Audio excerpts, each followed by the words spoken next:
Now to the story. The Transport Minister has axed the chair of the Passenger Rail Agency Board. Leonard Ramatlakane was given the boot, apparently due to unauthorized use of Prasa property. Prasa, of course, is a public entity with a mandate of delivering commuter rail services in metropolitan areas. Let's bring in the spokesperson for the National Department of Transport, Collen Msibi.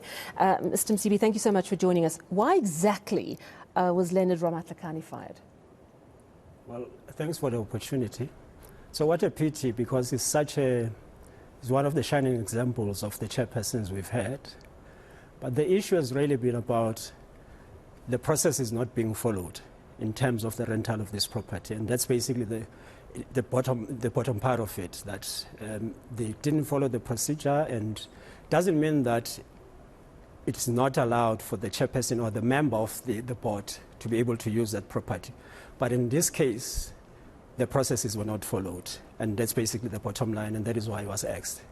So processes were not followed. Is that, in other words, did he not ask for permission to use the property? Well, look, maybe he may have gotten bad advice from some of the officials that were assisting him. And from his part, basically, it was error of judgment. So basically, there is a certain procedure that you would need to follow. I mean, Prasa can speak more eloquently about that, yeah. But there's policies in place as to how you go about using this property. For instance, this property is meant for executives. When they go to Cape Town, they should be able to use it without having to go and book at the hotel. So it's one of the things. It was a cost-cutting measure. Yes, of course. How long did he stay there? My understanding is that he was renovating his house and he stayed in this Prasa facility. Yes, yes. For how long do you know?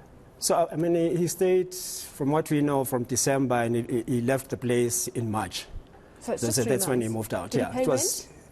Well, the payment, that's another issue. It was at a discounted rate. It wasn't a market-related rate, so which is one of the biggest part of it. But, of course, there has to be cost recovery process, and we understand this morning that there was a payment made last week, which he has done, so that he can cover the amount that he did not pay. All right, so you're saying that he paid for the property, maybe at a discount.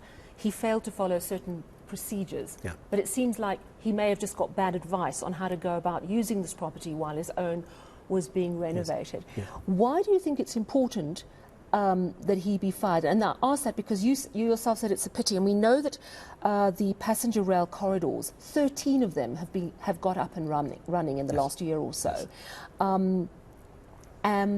So I don't want to condone someone, not following process, but was it such? I get you. Was it such a sin?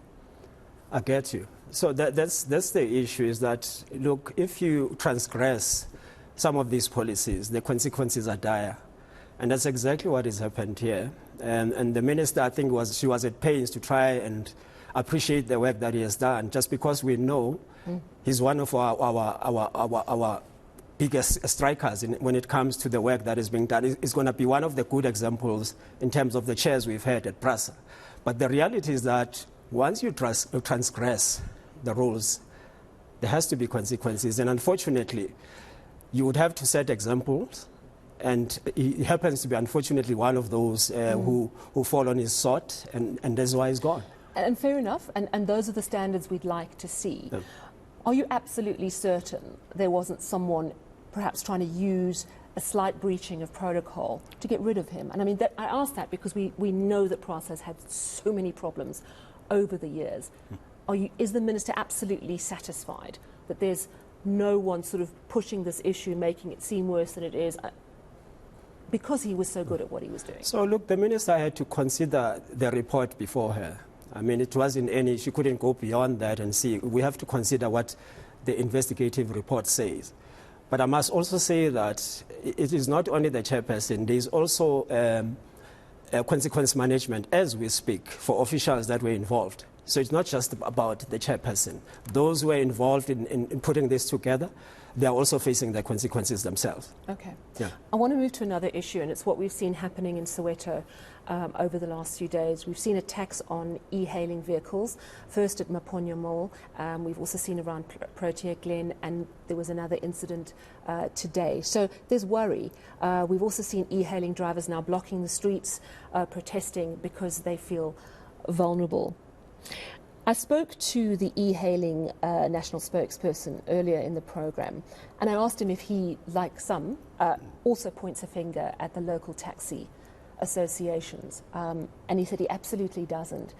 He says he lays the blame squarely at the door of government that has failed to regulate the e-hailing industry. What do you have to say to that accusation?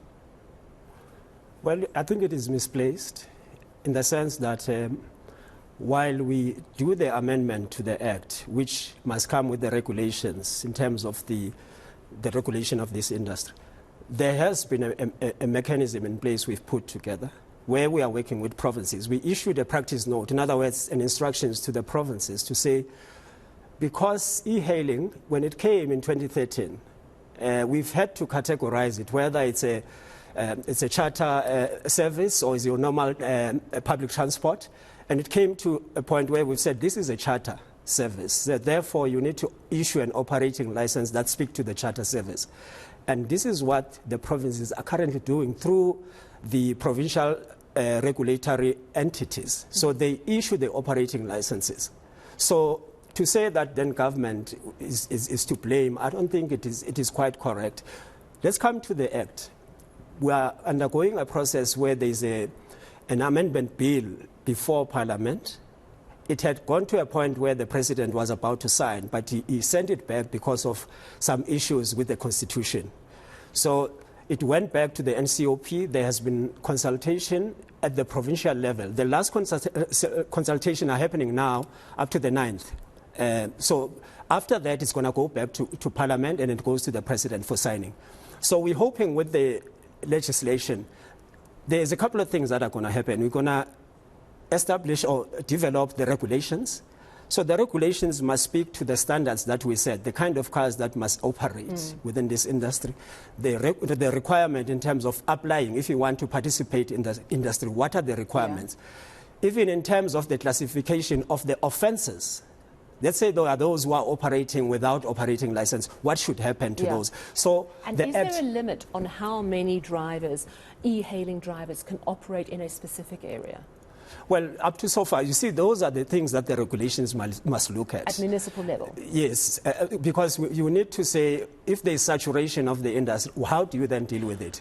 Because why has it taken 10 years to get this act together, quite literally? Well, we didn't anticipate that it was going to be such a huge industry when it came. So we started with that process in consultation and so forth, and hence it came to a point where it was ready to be signed by the President. But then there were certain issues that has to do with the contracting in the bus services and so forth. The President said, let's take it back to the provinces and consult. And that is where we are. But we are quite ready to go back to the President once it has passed, but we cannot, unfortunately, influence the parliamentary process. Once that is done, then we'll go back to the President for signing. So how concerned are you about what's going on in Soweto? I mean, it looks pretty volatile. It's a huge concern for us. It is a huge concern. Unfortunately, our hands are tied. We can influence the issues of safety and security, but it is a competency of the Justice Cluster and the Minister of Police, and they are playing their part. I know that it is high on the agenda of the net joints as well as the Justice Cluster. So from our side, we could only, I think, try and push to say something should happen. For instance, what has happened last week, I mean, the Minister came out and condemned it. But we can only go up to that far. But we're hoping that with the regulations, we need to talk about issues of safety and security. How do we then address it, and how can the police bear their part?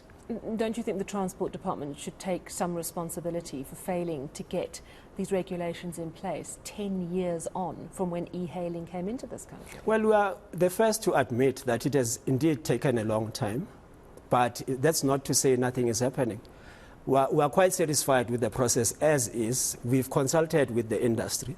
So I think we're left with the last hurdle of it. Once it passes through Parliament, it's done. The regulations, we've already started with the development of the regulations. We are quite satisfied with that process. We're going to also consult with the industry. And there's going to be those public hearings again when it comes to the regulations. So we're quite satisfied with the process, but we cannot discount the fact that it has taken quite a while. So we've admitted to that point, but we're trying to push. All right, let's hope it takes a lot less than another 10 years to get it through. What are your timeframes? What are you hoping for? Months? Weeks?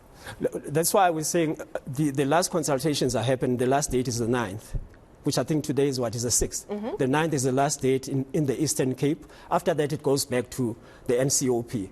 Unfortunately, we can't tell you how long it's going to take with the yes, and then after that, it then goes to the president. So it's basically that process. The regulation, as I said, we are starting with the regulations. We've started already. All right. Well, thank you so much for clarifying that. That spokesperson for the National Department of Transport, Collen Msibi.